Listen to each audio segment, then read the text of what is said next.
Donc on est ravis de vous retrouver avec Lamia aujourd'hui pour vous parler de ce que disent les normes dans le cadre de l'intégration du risque de durabilité dans la gestion des risques. Donc cette présentation, elle s'inscrit dans le cadre du GT Orsa climatique, duquel nous faisons partie avec Lamia.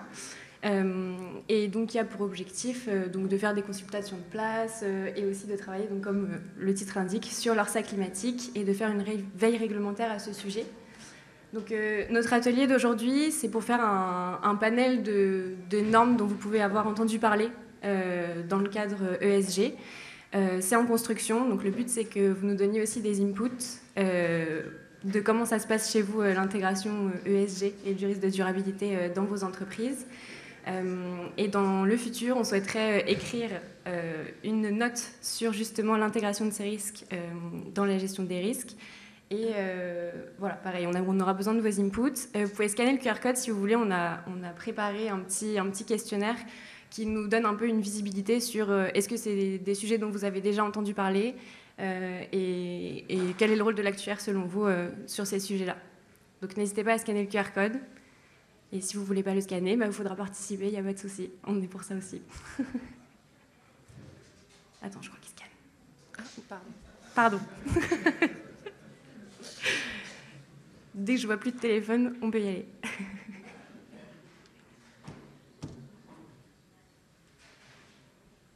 C'est bon pour vous? Je pense qu'on peut y aller. Voilà. Donc, dans un premier temps, on va vous présenter les composantes d'un dispositif de gestion des risques. Donc, la gestion des risques, c'est un vaste sujet qu'on pourrait présenter de plusieurs manières. Ici, on a choisi de le faire en choisissant un cadre assez classique qui est le cadre COSO. Donc, dans ce cadre, tout part de l'entreprise, donc de l'entreprise qui a une vision, une mission. Et donc, c'est l'entreprise qui va définir la culture des risques et les structures organisationnelles qui seront associées à cette culture de risque. La seconde étape qui est directement liée à cette vision, ça va être la mise en place d'une stratégie et de définir, par exemple, l'appétence au risque. Dans un troisième temps, on va devoir donc identifier les risques, les prioriser en fonction de leur criticité et également les estimer. Dans un quatrième temps, après avoir identifié tous ces risques, donc une première fois, l'idée c'est de repasser dessus régulièrement pour pouvoir réanalyser les risques, les reprioriser si nécessaire et ajouter les risques manquants lorsque c'est le cas. Par exemple, récemment, il y a quelques années, on ne parlait pas autant des risques climatiques et des risques cyber, par exemple. Aujourd'hui, dans un processus de gestion des risques, ce sont des risques qui sont identifiés comme des risques primordiaux. Et enfin, la cinquième étape, donc, ça va être tout ce qui est communication des informations donc, sur les risques. Et tout ceci doit se faire à différents niveaux de l'entreprise. Donc pour le board, mais également pour les différents départements, les différentes business units, et également dans les processus individuels. Et en fait, ensuite, c'est une boucle où donc c'est communiqué au sein de la compagnie. La stratégie peut évoluer, on évalue les risques, on les revoit, etc. Et donc, ce qu'on va essayer de faire, c'est d'identifier un petit peu comment ces nouvelles normes de durabilité vont s'inscrire dans un dispositif de gestion des risques. Donc là, on vous fait un peu un panorama des normes. Donc, on entend parler de règlements, de directives, et c'est pour vous donner un peu quelle est la différence entre ces différents éléments. Donc, au niveau du règlement, donc ça, c'est plutôt le règlement européen. Il a une portée qui est plutôt générale, et donc il est obligatoire et doit s'appliquer directement. Au niveau de la directive, donc là, c'est plutôt pour fixer des objectifs à atteindre. Et là, ça nécessite une transposition dans le droit national. Ensuite, il y a des communications et des initiatives européennes. Donc là, ça va servir à guider un peu les différents États membres de l'UE. Et aussi tout ce qui est loi française, donc les lois qui sont directement appliquées après publication au journal officiel. Et on vous a mis à droite l'ensemble des éléments qu'on va parcourir aujourd'hui. Donc on n'a pas beaucoup de temps, donc on va essayer de se focus plus principalement sur le SFDR, la CSRD, Solvabilité 2. Voilà. Mais vous aurez les slides après si vous voulez aller plus dans le détail. Voilà, donc ça sera la structure, c'est la structure qu'on a mis en place donc, pour toutes les différentes normes. À chaque fois, on a précisé quels sont les acteurs qui sont concernés, donc assureur vie, non-vie, s'il y a une publication qui est requise ou pas, la fréquence de la publication. On a essayé de aussi indiquer les adhérences entre les différentes normes. Et ensuite, vous trouverez également la date d'entrée en vigueur et ensuite un résumé de la norme et puis les points qui nous ont semblé les plus importants. Comme disait Julie, on va passer assez rapidement sur certaines normes et sur d'autres, on va s'attarder un peu plus. Donc pour commencer, le pacte vert européen, c'est l'initiative phare de la Commission européenne qui vise à remodeler l'économie de l'Union européenne pour répondre aux défis du développement durable et du climat. En fait, l'idée de l'Europe, de l'Union européenne, c'est de devenir la première zone neutre au monde d'ici 2050, de réduire la pollution et de rétablir un équilibre dans la nature et dans les écosystèmes. Donc les composantes clés du pacte vert, ça va être des propositions législatives avec la loi européenne sur le climat, qu'on va détailler un peu plus juste après, et par exemple la loi sur la restauration de la nature. Il va également y avoir des révisions de directives, notamment la directive sur les énergies renouvelables et sur l'efficacité énergétique, et également la mise en place de stratégies et de plans d'action pour la biodiversité et pour la mise en place d'une économie circulaire.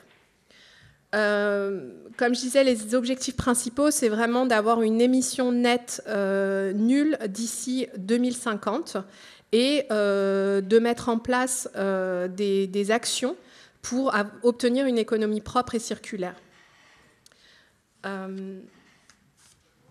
La prochaine norme, donc, c'est la loi climat européenne qui concerne tous les pays européens, qui est entrée en vigueur en juillet 2021 et qui introduit des règles pour une adaptation systématique et progressive en alignement avec les objectifs de l'accord de Paris.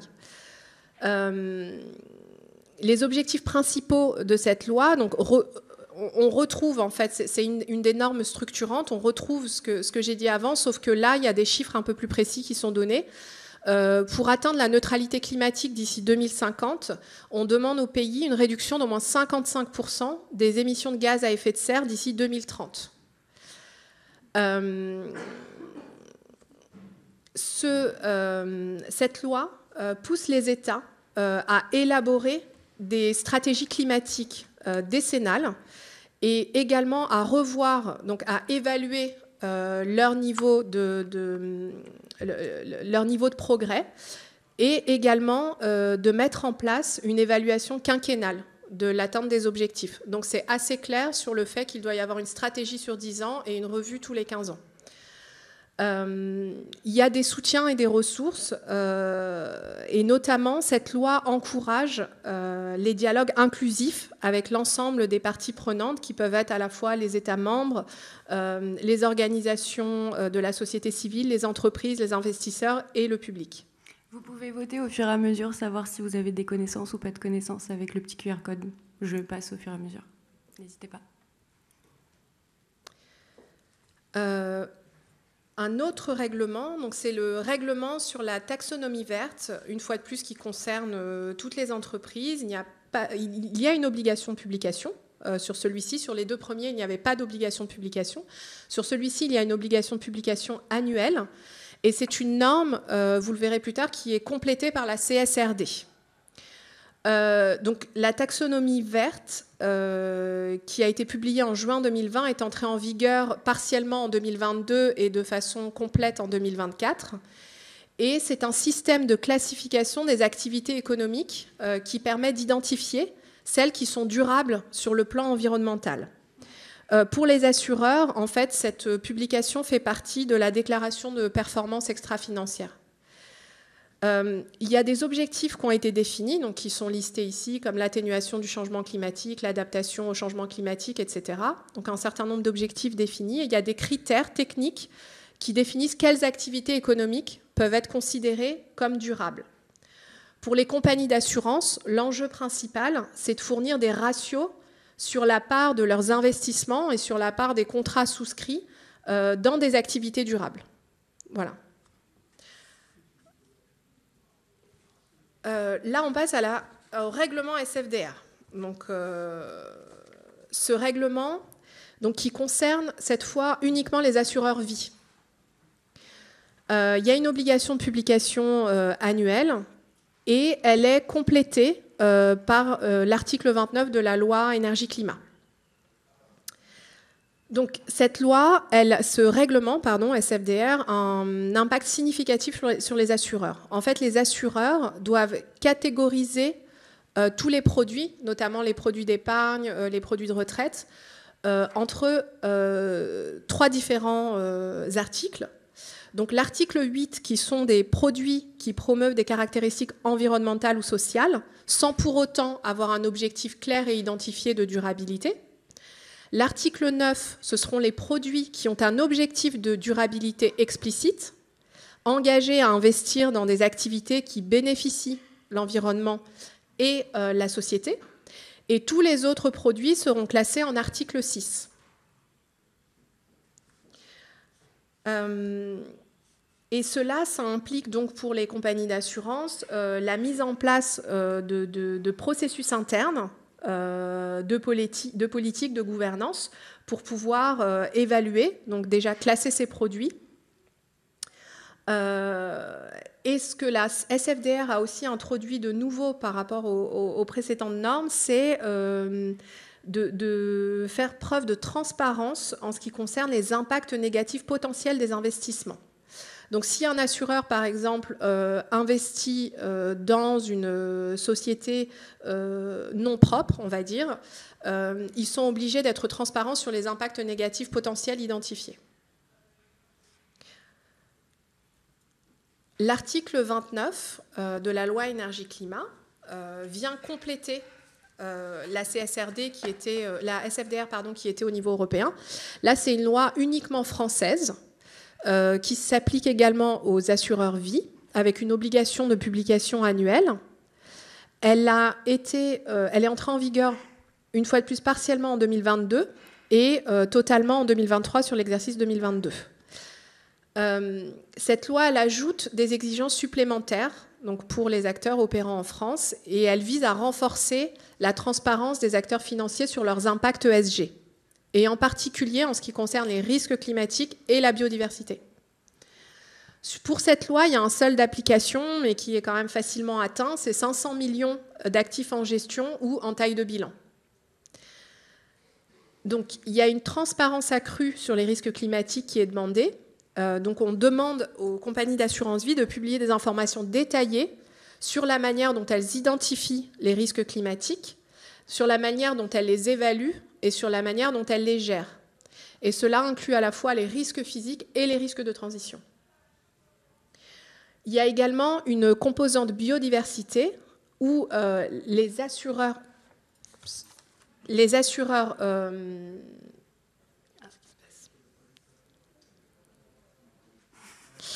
voilà, c'est fini. Merci pour votre écoute. Donc les assureurs doivent rendre compte des impacts de leurs investissements sur la biodiversité et doivent mettre en place des stratégies pour atténuer ces effets et communiquer sur les stratégies mises en place. Et également, ils doivent aussi rendre compte de manière transparente sur leur exposition aux secteurs controversés. Et également décrire la politique d'exclusion qu'ils ont mise en place. Donc maintenant, on passe sur la directive CSRD. N'oubliez pas de remplir le petit questionnaire, parce que je pense que là, vous connaissez peut-être un petit peu plus ce que c'est. Donc la directive CSRD, donc ça veut dire Corporate Sustainability Reporting Directive. Donc elle va décrire le cadre général de reporting extra-financier. Et donc là, donc ça se substitue au DPEF, dont vous avez peut-être déjà aussi entendu parler, pour les organismes qui sont concernés. Donc c'est une directive qui entre en vigueur de façon échelonnée, donc selon la taille de l'entreprise. Et il y aura ensuite des normes, enfin comment on appelle ça ? Des normes sectorielles, oui c'est ça, qui seront publiées à partir de 2028. d'après ce qui est dit pour l'instant, donc avec quelque chose par exemple le plus spécifique dans le cadre des assureurs. Pour publier du coup cette directive CSRD, en fait, ça va être organisé selon différentes thématiques qui sont les ESRS. Et donc ces thématiques, elles sont environnementales, sociales et gouvernance. Donc il y a une publication sur ces différents ESRS, mais pour savoir lesquels sont à publier obligatoirement, il faut faire une analyse de matérialité. Donc c'est là qu'entre en jeu la double matérialité. Donc on fait une analyse de double matérialité, c'est-à-dire qu'on regarde la matérialité financière, donc ça va être l'impact de l'environnement extérieur sur l'entreprise, mais également la matérialité d'impact, donc c'est l'impact que l'entreprise va avoir sur l'environnement et sur la société. Cette analyse, elle ne se fait pas uniquement au niveau de l'entreprise en tant que telle, elle se fait aussi sur toute la chaîne de valeur. Donc ça va être tout ce qui est fournisseur, etc. Donc il faut redescendre plus bas que juste l'entreprise, et c'est un point qui est très important. Et donc là, il faut aussi utiliser des horizons de temps, donc court, moyen et long terme. Donc toutes ces analyses-là doivent être faites dans la double matérialité. Et pour effectuer cette double matérialité, on va aussi utiliser des métriques. Donc là, on va utiliser soit des métriques qui vont être qualitatives, soit quantitatives. Souvent, qualitatives, ça va être est-ce qu'on est très exposé, moyennement exposé, voilà, selon une grille. Et ensuite, quantitative, là, il va falloir s'appuyer sur des données qui sont à la fois internes et externes, et il va falloir justifier cette quantification et pourquoi est-ce qu'on considère que c'est matériel. En termes de rapport, le rapport de la CSRD, donc il va être audité. Donc d'abord selon le principe de l'assurance limitée, et puis ensuite sur l'assurance raisonnable. Là, comme c'est le premier exercice, les auditeurs vont être un peu plus indulgents sur ce point-là.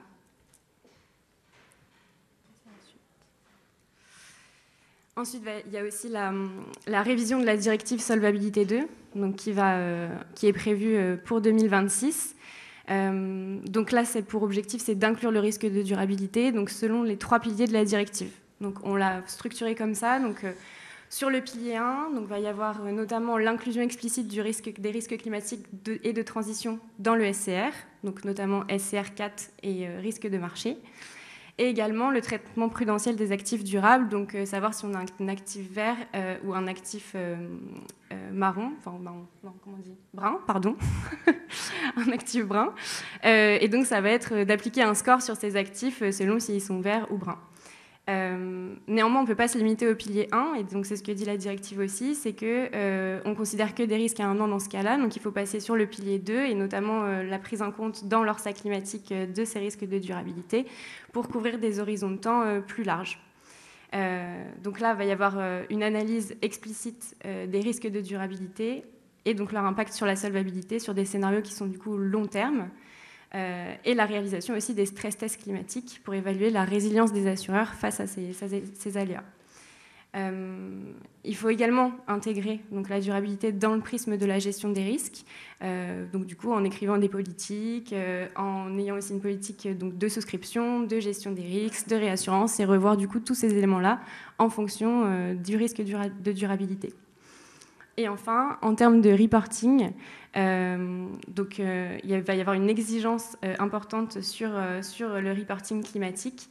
Et les assureurs vont devoir reporter de manière plus détaillée la stratégie de gestion des risques climatiques et leurs impacts, puisque c'est un sujet qui est très important au vu notamment des dernières informations qu'on a vues. Ensuite, là, on va passer peut-être un petit peu plus rapidement, mais c'est TCFD. Alors, attendez, il faut que je change le truc. Hop là. TCFD, donc là, c'est la Task Force on Climate Related Financial Disclosures. Donc ça, c'est une initiative qui a été menée par le Conseil de stabilité financière et qui a pour objectif de standardiser la divulgation des informations financières liées au climat pour les entreprises. Donc là, on n'est que sur le climat, pour ce coup. Donc ça a été achevé, donc cette task force elle a été achevée en 2023, donc elle a été dissoute, mais si vous entendez parler de TCFD, c'est par rapport au rapport qu'ils ont publié et pour lequel ils ont fait certaines recommandations. Donc là il va falloir fournir des informations claires, comparables et cohérentes sur les risques et les opportunités qui sont liés au climat. Et pour ce faire, donc là, il y a 4 piliers qu'il est recommandé de suivre. Donc le premier, ça va être la gouvernance. Donc quel est le rôle des organes de direction dans l'évaluation de ces risques. Ensuite, il va y avoir toute la stratégie. Donc ça va être tous les impacts potentiels du climat sur les activités et sur la stratégie et sur la performance. Toute la partie gestion des risques avec notamment l'identification, l'évaluation et la gestion du risque climatique. Et puis après, tout ce qui va être métrique et objectif, donc pour évaluer la performance face au risque climatique dans ce cadre-là.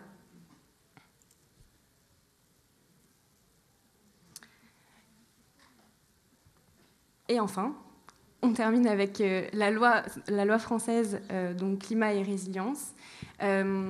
Donc là, c'est une loi qui va retranscrire en droit français les éléments qu'on peut retrouver dans les directives européennes.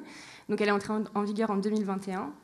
Et donc elle s'aligne donc sur les objectifs européens et elle intègre des exigences pour les entreprises pour mieux prendre en compte les risques climatiques, encore une fois sur le climatique. Et donc elle impose des mesures complémentaires sur le renforcement des obligations de reporting ESG notamment, et qui sont alignées du coup avec le SFDR et la TCFD. Donc là on a mis juste les grands objectifs, donc c'est 40% des émissions de gaz à effet de serre à réduire d'ici 2030. Donc il faudra adapter toutes ces pratiques au changement climatique et faire preuve de résilience. Également, adopter une approche qui est proactive en matière de responsabilité sociétale. Tout ce qui est obligation de conformité, ça va être plus strict sur ces éléments-là. Et faire preuve de transparence dans le reporting de durabilité et dans l'exposition au risque climatique, donc comment évaluer votre exposition. Et il y a également aussi, qui est importante, c'est l'obligation de sensibilisation et de formation, pour que tout le monde puisse comprendre les enjeux et puisse contribuer efficacement à ces éléments. Alors, pour les 2 slides suivantes, c'est notre compréhension de ce qui pourrait évoluer dans la gestion des risques dans ce contexte de nouvelles normes, et ensuite ce que pourrait être le rôle de l'actuaire également dans ce contexte de nouvelles normes. Donc là, ce qu'on aimerait, c'est vous présenter un petit peu notre compréhension, mais également échanger avec vous, et notamment ceux qui travaillent déjà sur le sujet, ou savoir si vous avez des idées sur comment justement va évoluer la gestion des risques dans les compagnies pour pouvoir répondre à toutes ces demandes et toutes ces nouvelles normes. Donc, la prise en compte de la durabilité a déjà fait évoluer les systèmes de gestion des risques et va les faire évoluer, selon nous, de manière significative dans le futur. Donc, on a identifié ici quelques points. La prise en compte de la durabilité va devoir être prise en compte dans la stratégie de l'entreprise. Donc, il y a un moment où il va falloir que ça vienne d'en haut, finalement, sur savoir comment l'entreprise va prendre en compte ces sujets-là. Il y a également des problématiques qui sont plus, on va dire, techniques, puisque avec ces nouvelles normes, on nous demande de faire des projections à 10 ans, voire à 20 ans, de définir des scénarios climatiques, là où avant, par exemple, avec l'ORSA, on pouvait rester sur un horizon du business plan. Donc on était à 3-5 ans, on va dire. Donc là, c'est quelque chose que les actuaires vont faire, mais voilà, qui va sûrement poser des questions. Également, il va falloir accompagner l'évolution du dispositif de contrôle, évaluer l'efficacité de ce qu'on met en place au fur et à mesure, adapter et compléter les instances opérationnelles qui sont déjà en place en ce qui concerne la gestion des risques pour ajouter la prise en compte, l'évaluation, le suivi de ces nouveaux risques, et également adapter les reportings, et pas seulement les reportings externes, mais également les reportings en interne pour créer cette culture de la durabilité dans l'entreprise. Est-ce que ces sujets qu'on a pu identifier vous paraissent pertinents? Et est-ce que vous auriez d'autres éléments à partager avec nous sur ce que vous avez pu voir, mettre en place, anticiper?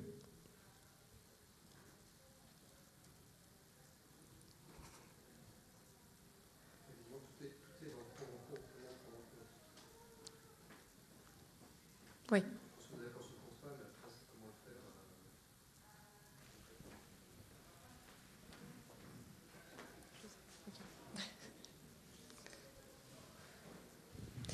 On va vous présenter ce qu'on a, nos idées sur le rôle de l'actuaire dans ce contexte-là. Donc j'ai vu qu'il y avait déjà eu des petites réponses sur le rôle de l'actuaire dans ce contexte, donc notamment sur l'identification des risques, qu'il va falloir contribuer à ces éléments-là, pouvoir interpréter, guider, éclairer, les quantifier bien sûr, et aussi arbitrer et comprendre aussi. Et je pense que c'est aussi un point qui est important, c'est qu'il faut comprendre les risques avant de pouvoir justement les interpréter et les identifier.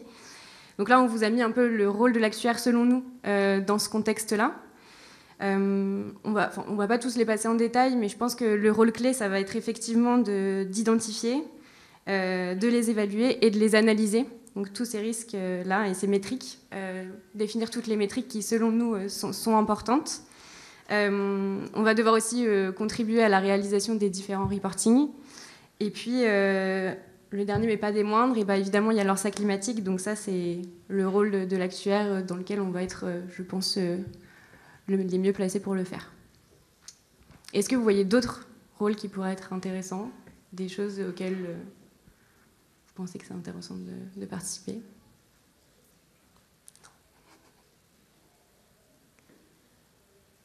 Est-ce qu'on pourrait faire juste un main levée, à savoir qui ici est impliqué dans les reportings qui sont demandés, déjà actuellement demandés par ces différentes normes ?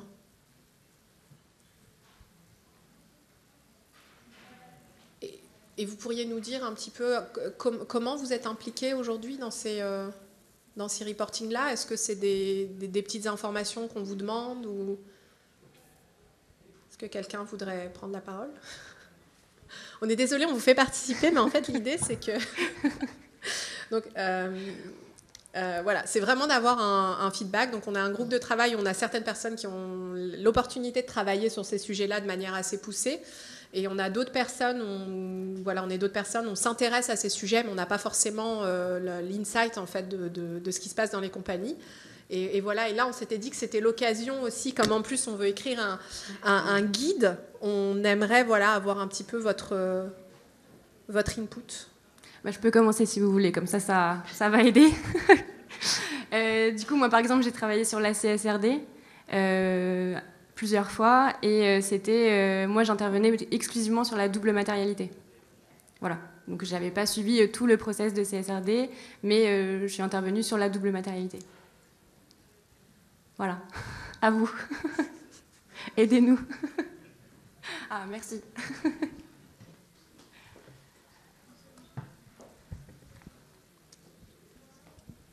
Donc bonjour à tous. Moi je parle pour BPCE Assurance. Alors c'est un peu similaire à vous. Finalement, le projet CSRD est centralisé au niveau du pôle assurance. Donc nous, direction des risques, on n'intervient pas sur le lead du sujet. On est seulement intervenu pour également évaluer la matérialité de certains héros. Donc voilà, tout simplement la double matérialité comme vous. On ne fait pas beaucoup plus pour le moment, mais l'idée c'est bien évidemment d'être un peu plus proactif sur ce sujet aussi. Et comme on vous tient Oui, allez-y. Et comment vous voyez justement le rôle de l'actuaire dans le futur ? Puisque là, c'est les balbutiements, on va dire, mais comment est-ce que vous pensez qu'on pourrait être impliqué ? Je suis désolée. J'ai pas préparé la réponse en plus, donc là, comme ça, j'ai un peu du mal à vous répondre un peu le pourpoint, mais c'est compliqué, surtout que les IRO sur lesquels on est quand même sollicité sont pas évidents. Quand on vous pose des questions sur la biodiversité ou l'impact qu'on pourrait avoir, on n'a pas la réponse de manière directement. Donc là, j'ai pas d'argument. Merci beaucoup et encore désolé. Non, mais il n'y a pas de problème. Juste pour que tout le monde sache, IRO, c'est impact, risque, opportunité. C'est juste les premières lettres. Voilà. Ah, excusez-moi. Peut-être un commentaire, c'est peut-être un peu un pas de côté, mais là on parle beaucoup climat, mais j'ai entendu aussi biodiversité. Je pense que le lien avec l'environnement, la biodiversité, la nature, c'est un aspect important. Évidemment, le changement climatique va impacter par exemple l'impact sur la nature, les changements. Il y a des assurances sur les récoltes qui sont liées à ça. Donc je pense qu'il faut, on parle beaucoup de climat, peut-être étendre. Enfin, je me demande s'il ne faut pas avoir une vision plus large. Oui. Le climat, c'est ce qui est le plus développé en termes de normes pour l'instant. Et c'est vrai que sur ces sujets de biodiversité, il faut continuer à travailler dessus et essayer de voir un peu dans les normes. Je crois que toi, Lamia, tu me disais que sur certaines, c'était le SFDR. Oui, le SFDR prend bien en compte la biodiversité. La CSRD aussi, il y a des choses sur la biodiversité qu'il faut évaluer. Donc c'est bien pris en compte. Néanmoins, il y a des choses qui sont vraiment que pour le climat, comme le TCFD ou je sais plus ce que c'était. La loi climat résilience, pardon. Le climat, c'est pas facile, mais la biodiversité et la nature, oui, c'est encore plus difficile. Tout à fait.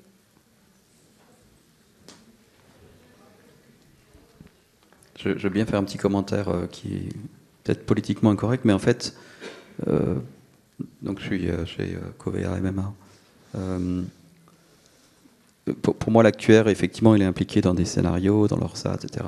Il fait des projections, il modifie les modèles. On est une des rares populations qui arrive à comprendre ce que c'est qu'un intervalle de confiance.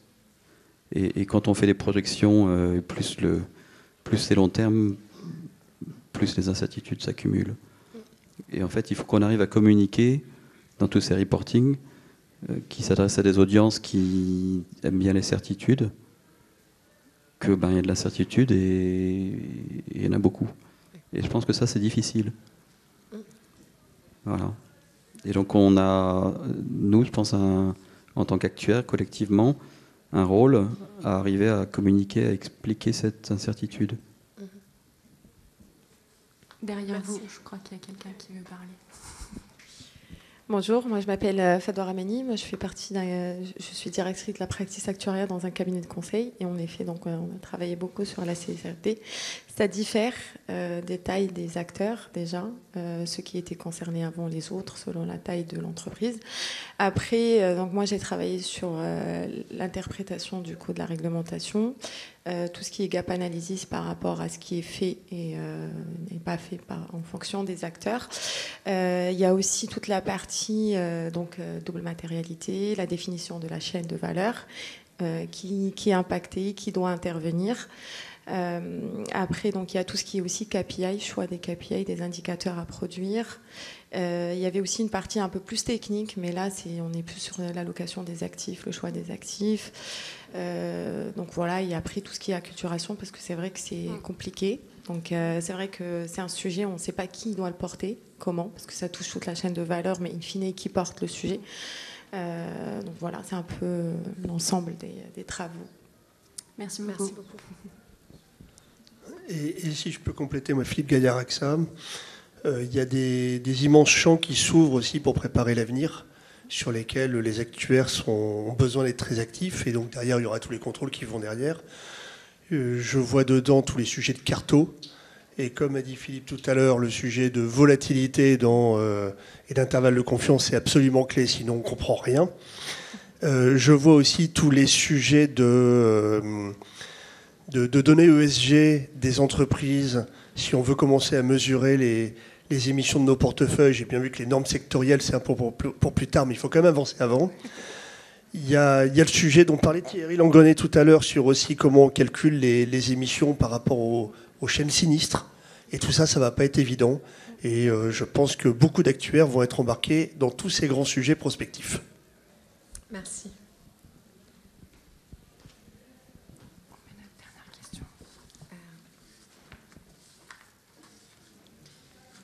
Là, c'était encore pour vous faire travailler sur le QR code. Mais non, mais c'était un peu... quel est l'impact selon vous de ces normes sur votre travail? Mais on en a déjà un peu répondu déjà. Et le deuxième aussi, donc... Je pense que le deuxième, on peut quand même poser la question parce que oui, les actuaires vont être impliqués, parce que clairement, il y a des choses on sait déjà faire, ou on va apprendre à faire, ou c'est dans notre cœur de métier. Mais est-ce que les actuaires veulent être impliqués dans ces sujets-là? Et je pense que c'est ça la question. Pensez-vous que les actuaires doivent être impliqués sur ces sujets? Et ça couvre aussi, est-ce que vous auriez envie d'être impliqués sur ces sujets? Si on pouvait avoir un petit sondage là-dessus, ce serait... Il y a un actuaire qui veut être impliqué sur le sujet pour l'instant. Oui, après, il y en a 0 qui ne veulent pas pour l'instant aussi. On a une réponse, quoi.